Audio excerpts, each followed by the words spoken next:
ఎన్నికల్లో ఏదైనా కూటమి ప్రభుత్వం ఇచ్చిన హామీలను ఒక్కొక్కటిగా అమలు చేయడం జరుగుతుందని కాకినాడ సిటీ ఎమ్మెల్యే వనమాడి కొండబాబు పేర్కొన్నారు. 28వ డివిజన్ సూర్యనారాయణపురం నందు రాష్ట్ర ప్రభుత్వం ఎంతో ప్రతిష్టాత్మకంగా నిర్వహిస్తున్న సంక్షేమ కార్యక్రమాల్లో ఒకటైన పెన్షన్ పంపిణీ కార్యక్రమంలో ఎమ్మెల్యే కొండబాబు పాల్గొన్నారు. ఈ సందర్భంగా ఎమ్మెల్యే కొండబాబు మాట్లాడుతూ కూటమి ప్రభుత్వం అధికారంలోకి వచ్చిన వెంటనే పెన్షన్ పెంచుతామని హామీ ఇచ్చారని, ఇచ్చిన మాట ప్రకారం పెన్షన్ని పెంచి ఇస్తున్న ఘనత కూటమి ప్రభుత్వానిదని అన్నారు. ప్రతి పేదవాడికి న్యాయం చేకూరే విధంగా సంక్షేమ పథకాలు అమలవుతున్నాయని, పెన్షన్ పొందుతున్న భర్త చనిపోతే వారి పెన్షన్ భార్యకు బదిలీ చేస్తూ ఈరోజు రాష్ట్ర వ్యాప్తంగా దాదాపు 1,60,000 మందికి అందిస్తున్నామని, ఈ నెలలో తల్లికి వందనం, రైతు నేస్తం అమలు చేసేందుకు కూటమి ప్రభుత్వం కృషి చేస్తుందని, రాష్ట్రంలో 65 లక్షల మందికి 13 రకాల పెన్షన్స్ అందిస్తున్నామని, రాష్ట్రమంతటా సమగ్ర సర్వే జరుగుతోందని, సర్వే అనంతరం అర్హులైన సుమారు 4 లక్షల మందికి కొత్త పెన్షన్లు అందిస్తున్నామని తెలిపారు. కేంద్ర ప్రభుత్వ సహకారంతో అభివృద్ధి సంక్షేమం రెండు కళ్లుగా భావించి ప్రభుత్వం ముందుకెళ్తోందని అన్నారు. కార్యక్రమంలో నగర అధ్యక్షులు మల్లెపూడి వీరు, కోడూరు కుమారస్వామి, దేవి, రమణమ్మ తదితరులు పాల్గొన్నారు.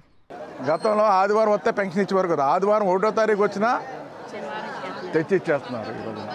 అందుకే ఇది మంచి ప్రభుత్వం అంటున్నారు అందరు ప్రజలు. ఈరోజు కొత్త పెన్షన్ కూడా వచ్చింది, పీతల అప్పల రత్నంకి, అప్పల రత్నం కూడా కొత్త పెన్షన్ వచ్చింది. ఇదే కాదు, అందరూ కూడా సంతోషంగా ఆనందంగా ఉన్నారండి.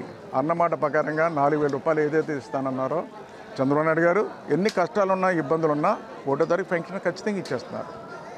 అది వికలాంగుల పెన్షన్ కానీ అన్నీ కూడా. అదే కాదు, మొన్న చూశారు ఈరోజు మెగా డిఎస్సి మొన్ననే ప్రకటించారు అన్నమాట ప్రకారంగా. గత ప్రభుత్వం మెగా డిఎస్సి ఇస్తానని చెప్పి ఇవ్వలే, ఈ ప్రభుత్వం వచ్చింది అన్నమాట ప్రకారంగా ఇచ్చింది. అదేవిధంగా చూసుకున్నట్టయితే గ్యాస్ సిలిండర్లు ఈరోజు సంవత్సరానికి 3 ఉచితంగా గ్యాస్ సిలిండర్లు. అదేవిధంగా ఈరోజు పిల్లల్ని అందరూ ఎవరైతే ఉన్నారో, పిల్లలు ఎంతమంది చదువుకున్నారో అంతమంది కూడా 15,000 రూపాయలు ఇస్తానని చెప్పారు, తొందరలో ఇవ్వబోతున్నారు. దానికంటే ముందు ప్రభుత్వ పాఠశాలన్నీ కూడా బాగు చేయాలని అన్నీ బాగు చేసి ఈ రోజున ప్రభుత్వ పాఠశాల అన్ని సదుపాయాలు కల్పించింది. ఈ రోజున పిల్లలకి ఈరోజు పుస్తకాలు ఫ్రీగా ఇస్తున్నారు, బట్టలు ఫ్రీగా ఇస్తున్నారు, షూ, బెల్ట్. అదేవిధంగా ప్రభుత్వ పాఠశాలకు వెళ్ళగానే ప్రైవేట్ పాఠశాల కంటే గొప్పగా తయారు చేశారు ఈ రోజున. ఆ విధంగా భోజనం ఉచితంగా పెడుతున్నారు, అన్నీ పెడుతున్నారు. అంటే ఈ రాష్ట్రంలో ప్రజలకి ఎవరికి కూడా పేదవాడికి ఇబ్బంది లేని పరిస్థితిలో అన్ని విధాల విద్య, వైద్యం కూడా ఉచితంగా అందాలని చెప్పి పెద్ద ఎత్తున ప్రయత్నం చేస్తూ ఈరోజు అన్ని రకాల సహకరించడం జరుగుతుంది.